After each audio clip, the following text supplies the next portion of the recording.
जय श्री राम, जय श्री राम, जय श्री राम, जय श्री राम, जय जय श्री राम,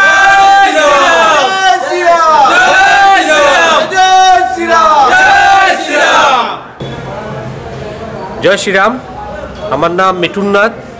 বিশ্ব হিন্দু পরিষদ শিলচর বিভাগ সম্পাদক। আমরা আগামী যে 22 তারিখ প্রভু শ্রী রামচন্দ্রের যে প্রাণ প্রতিষ্ঠা হবে অযোধ্যাতে, সেই নিয়ে বিশ্ব হিন্দু পরিষদ থেকে বিগত 1.5-2 মাস ধরে এবং তার আগের থেকেও প্রস্তুতি চলছে এবং সেই প্রস্তুতি অনুযায়ী আপনারা সকলে জানেন যে অযোধ্যা থেকে আগত চাল এবং পত্রক এবং রামের ফটো নিয়ে প্রত্যেকটি বাড়িতে বাড়িতে পুরো সংঘ পরিবার যাচ্ছে এবং সবার বাড়িতে চাল এবং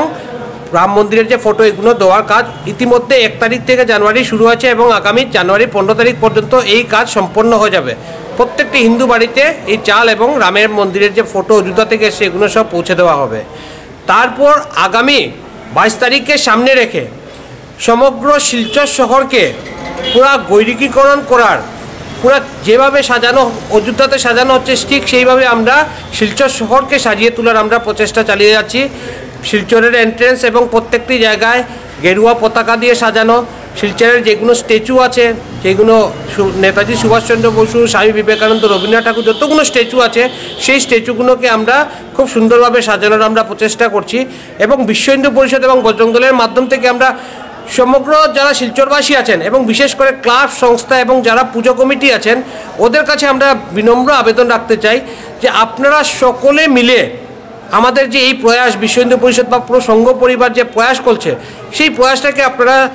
সফল করতে সাহায্য করুন। আপনারা সবাই এগিয়ে আসুন এবং আপনারা নিজের নিজের পাড়া নিজের নিজের এলাকাকে আপনারা সাজিয়ে তুলুন। আর এটা বলবো যে শুধু 22 তারিখ নয়, কমসে কম 3 দিন আগের থেকে প্রত্যেকটি জায়গায় যাতে আলোকসজ্জা করে সাজানো হয় এবং গৈরিক পতাকা দিয়ে যাতে প্রত্যেকটি এলাকা নিজের আশপাশে যেগুলো মঠ মন্দির আছে এগুলোকে যাতে আমরা সুন্দরভাবে সাজিয়ে তুলতে পারি এবং 22 তারিখ যে প্রোগ্রাম আছে সেই প্রোগ্রামের যাতে আমরা সক্রিয়ভাবে আমরা পার্টিসিপেট করতে পারি।